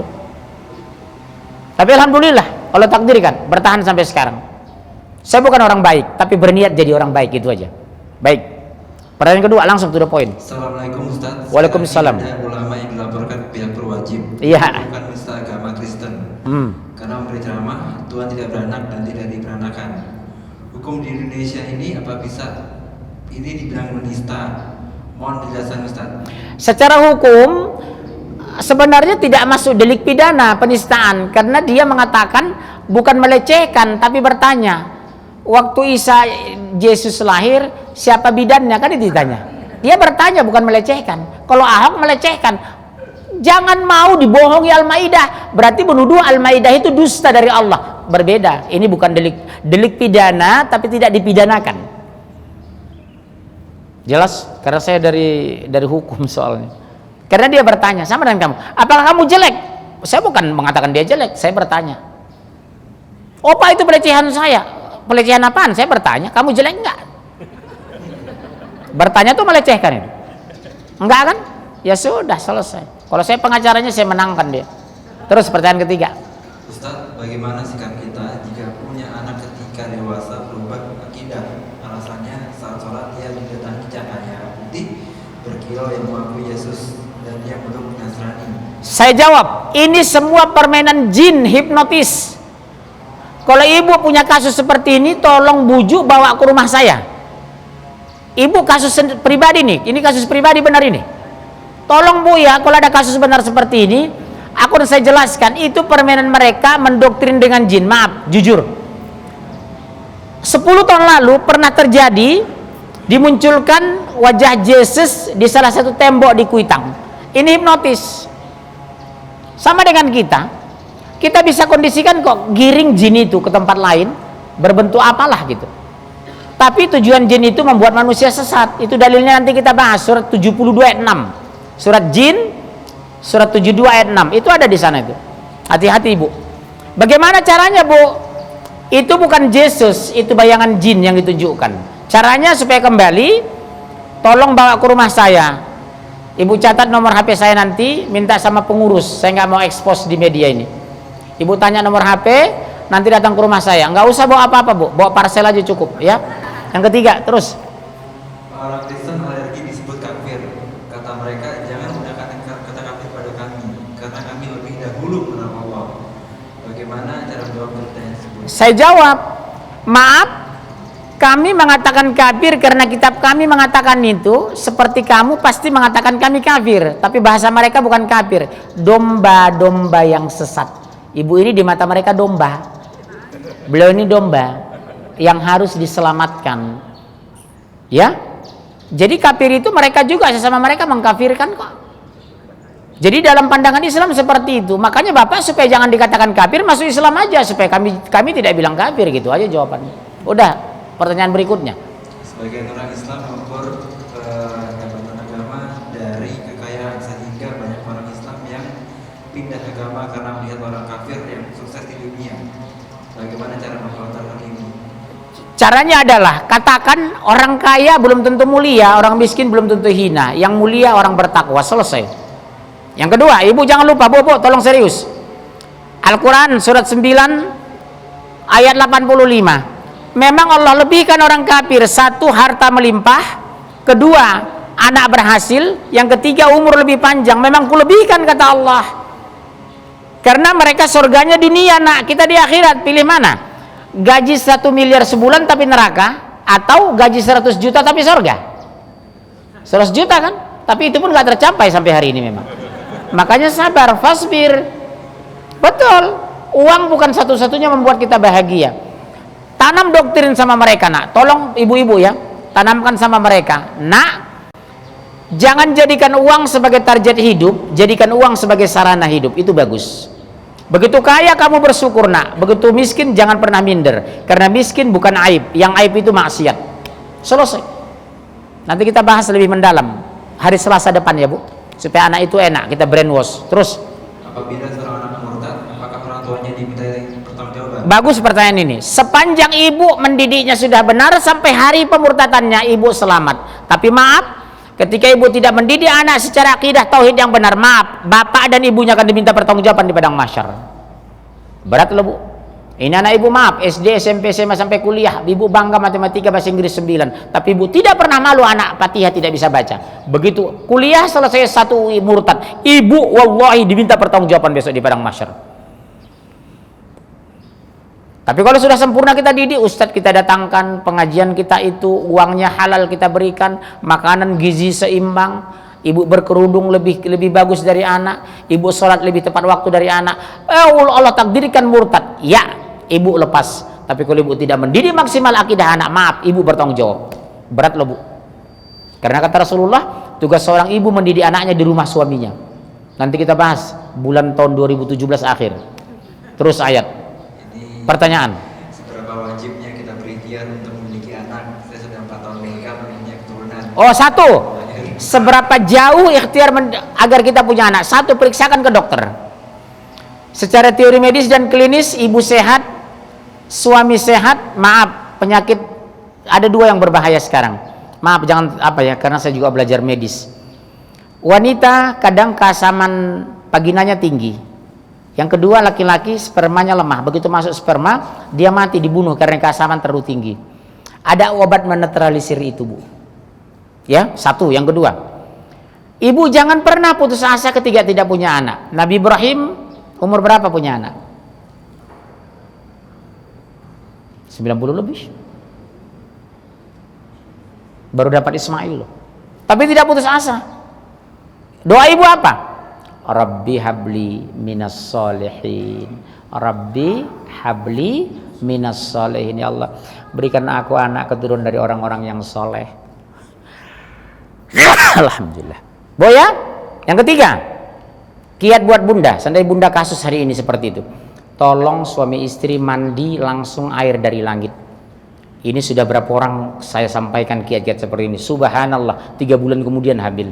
Ada yang sudah 7 tahun, 9 tahun menemui saya, Pak Munjir tolong anak saya sudah 7 tahun tidak hamil. Secara medis ada masalah? Enggak ada, Pak. Sudah, apa yang dilakukan? Pertama, doa sungguh-sungguh. Yang kedua apa, Pak? Tolong mandi hujan sebanyak-banyaknya suami istri, tapi hujan yang bukan ditampung, langsung air yang turun mandi. Karena ada dalilnya Al-Quran. Hujan yang turunkan Allah menyemburkan semua yang ada di langit, di bumi. Itu surat Al-Baqarah. Kita bahas 2019 nanti, insya Allah. Betul ya, Bu? Tolong ibu suami istri mandi langsung air tadah hujan, jangan yang dari tampung di ember. Makanya hujan dari atas itu bisa untuk aki, bisa untuk obat. Subhanallah. Tapi jangan yang di Jakarta Pusat karena polusi udara cukup tinggi. Ibu dulu ke puncak dulu lah. Di sana di belakang villa, ibu pakai baju sederhana nggak apa-apa suami istri. Orang boleh kok. Jangan ibu tinggal di Pondok Indah di depan mandi-mandi bilang orang-orang gila nanti. Ya, ke puncak aja pergi. Kualitas udaranya lebih bagus, polusinya rendah, airnya lebih bening karena hujannya tidak kena polusi. Insya Allah, saya 2 orang sudah sampaikan. Subhanallah, atas izin Allah, biiznillah. Hamil. Bagaimana Pak kalau nggak hamil? Ngambil anak angkat. Tapi ngambil anak angkat dari saudara suami. Misalnya ini adik saya si bapak. Dia punya anak laki-laki 4, saya anak perempuan. Dek, saya bilang, boleh nggak saya ambil anak kamu lah? 1, kalau seandainya pun wanita saya ambil, saya berhak menikahkan karena saya uaknya, adiknya. Seandainya anak laki-laki, bisa dia dapat warisan dari saya. Tapi kalau dia ibu ambil dari saudara ibu, suami ibu setelah besar nanti anak ibu yang wanita, suami tidak boleh menikahkannya. Yang kedua, tidak berhak mendapat warisan. Yang ketiga, dia boleh menikahinya meskipun anaknya. Betul kan? Itu anak angkat dari pihak sana, bukan dari pihak bapak. Tapi kalau saya ambil anak angkat beliau, saya berkewajiban karena ponakan kandung saya. Jadi ibu kalau ngambil anak angkat, biasakan ngambil anak itu dari pihak suami, bukan dari anak ibu. Nanti seandainya ibu ambil anak wanita, itu bukan mahram beliau. Betul? Oke, pertanyaan berikutnya. Masih banyak ya? Astagfirullah, tega banget ya. Hidayah di tangan Allah, bagaimana cara menghadirkan hidayah untuk orang tua yang masih kafir? Apakah kita minta pada Allah atau saja atau kita dakwahi juga? 1, jangan jauhi. Lihat Ibrahim mendekati bapaknya, tapi suatu saat bapaknya menantang dia, baru dia pergi, tinggalkan. Nanti kita bahas kajian khusus. Yang kedua, doakan dengan sungguh-sungguh. Ibu berdoa kapan? Antara tengah 2 sampai tengah 4, setengah jam menjelang subuh. Dalilnya buka Al-Quran nanti, surat 2, 144. Oke, terus. Assalamualaikum Ustaz. Waalaikumsalam warahmatullahi. Itu membersihkan tempat ibadah agama lain, termasuk juga toleransi dalam Islam atau dibolehkan? Oh, tasyabbuh, nggak boleh. Tidak pernah satu hadis Rasulullah dengan Umar bin Khattab membersihkan sinagog di Saudi. Tidak ada hadis Rasulullah dan sahabat menjaga gereja di Madinah. Padahal di Mekah ada Yahudi, ada Nasrani, ada Majusi, ada orang kafir. Itu urusan mereka dengan negara. Kita nggak usah ikut-ikutan. Seperti di Kang Dedi Purwakarta. Rame-rame SMA 1 membersihkan gereja. Langsung keluar fatwa MUI, tidak dibenarkan. Apalagi sudah masuk ke dalam rumah ibadah. Toleransi kita tidak sampai ke sana. Itu bukan toleransi, toler setan. Jelas? Habis. Terima kasih banyak. Doa kafatul majlis. Subhanakallahumma bihamdika asyhadu an la ilaha illa anta astaghfiruka wa atubu ilaik. Assalamualaikum warahmatullahi